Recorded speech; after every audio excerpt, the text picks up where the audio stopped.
قضيت بها فذاك يقين لولا سقوط جنين فاطمة لما أوداها في كربلاء. Welcome back to One Life, One Book, and we will be continuing with the tafsir of Surah Rahman. We will be starting with ayah number 10, which says to us, وَالْأَرْضَ وَضَعَهَا لِلْأَنَامِ. It says that He spread out the earth for His creation. And we never, appreciate Allah's this bounty, that how comfortable Allah has made this earth for us, because we know how kind of motion and movement this earth has. So yes. Meaning to say how the earth motions, how the earth orbits around the sun, and not only does the earth orbit around the sun, but the earth has its own axis that it revolves. That's how we have day and night, because the earth turns all day, and we never feel that. Yes. And this is the bounty you're referring to, that Allah makes this earth, He spread it out and made it so comfortable for us that we never feel that the earth is moving. Yes. We never feel that it's going around the sun. I believe the earth orbits the sun at 35 kilometers per second. 35 kilometers per second. That means every second we are moving so much, but we're standing here, we never feel it. We feel like, oh, the earth is still. And this is just according to Mizan, this is the balance, right? So what would happen if the Mizan went out of balance then? Yeah, all of us, we know, sometimes when we face the earthquake, how much, disaster and, problems we face just because of it. If it is for a second, even, for a minute, even if a it split is second, if it's off the balance or the course that Allah has put it on, then we feel such a disastrous result from that. And not only this, the next ayah is mentioning again about the earth, that فِيهَا فَاكِهَةٌ وَالنَّخْلُ ذَاتُ الْأَكْمَامِ. That this earth is like a mother, like how, the cradle of mother, it gives us peace and sukoon. And like that, the movement of earth is like a cradle of mother. And Allah has put the food for our, soul and for our body inside the mother. How we know that mother can feed by, his breastfeeding the milk to the child.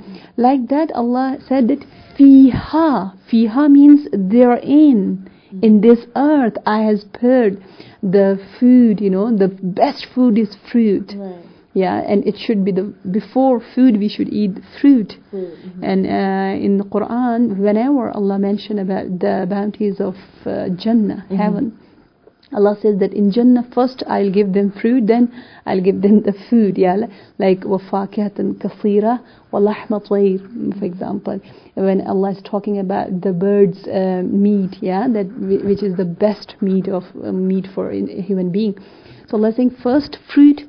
And according to, doctors nowadays they said first we should eat fruit. But we have this kind of culture from beginning in some Islamic, societies. They used to eat first fruit and then food.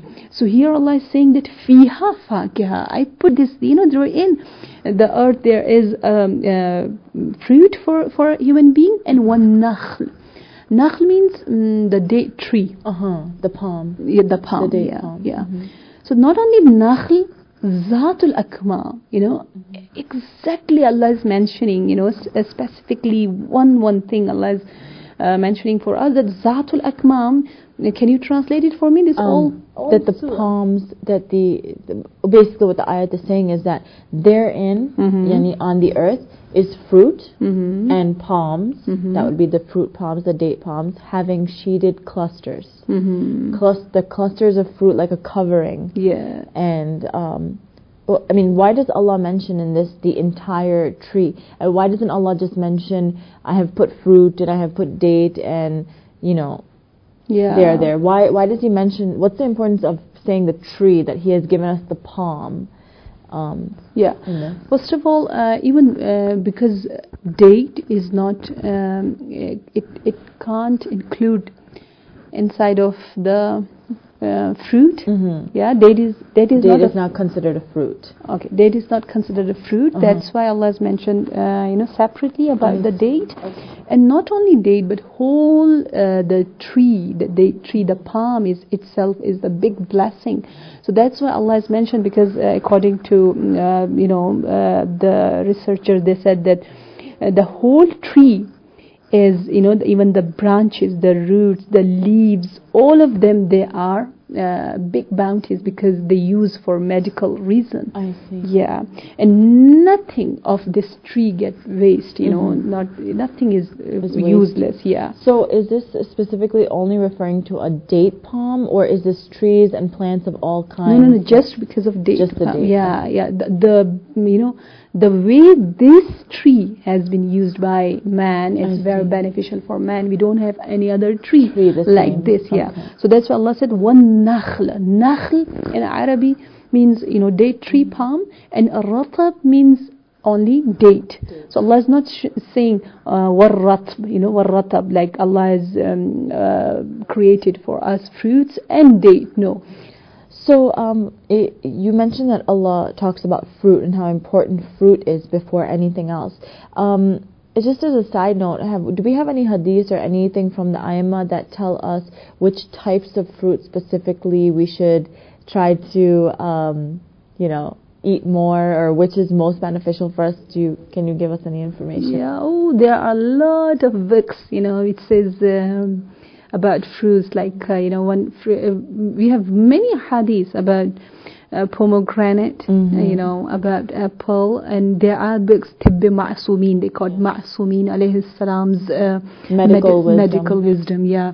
And we did for the some programs I have seen in the same channel about the hadith of Ma'sumin and about the fruits and the food. Okay. So inshallah, you can say to viewers that they can watch that viewers program. Can refer to those programs, inshallah. Okay. Wonderful. So, and then ayah number 12 tells us? Yeah, again it is the next bounty. In ayah number 12, Allah is talking about the next bounty, that وَالْحَبُّ ذُو الْعَصْفِ وَالرَّيْحَانِ, means that hab means seed. The seed itself is a big bounty. And zul'as means the plants with leaves. And warrayhan means the the plants which has beautiful fragrance. Smells. So whatever beautiful smell and scent and fragrance we have in this world all belongs to Allah. Allah is the creator of all beauty and things being on the earth. Yes. And then after 12 ayat, Allah is asking one question, which is the core of this surah, which we have mentioned in our first, session. That what Allah is saying, what is the question which Allah is asking us to make us, awake of, the ignorant and, the negligence in which we are living. So Allah is asking. He asks us, the English translation in Arabic, he says, فَبِأَيِّ آلَاءِ رَبِّكُمَا تُكَذِّبَانِ, and the English for that is, which of your Lord's bounties, O jinn and man, which of your Lord's bounties will you deny? So after giving us 12 bounties, he then asks us this question, which of these will you deny, correct? Yeah. Now that we've reached kind of a point in our surah where Allah is asking us this question, I want to see if maybe you could just recap for us what those 12 bounties are. But before we go into that, I know you had mentioned in the first couple sessions that when Allah asks us this question, we must, one of the responsibilities of reciting the surah is that we have to then reply to Allah. Yeah. So he says to us, which of these will you deny? And our reply is, لا بشيء من آلاء ربنا نكذب. Which means we do not deny, a single bounty of our Lord, of our Rabb. Inshallah, practically we should say, it's easy, by tongue we say that, we don't deny any Allah's bounty and we are so, humble towards His rahmat and ni'mat.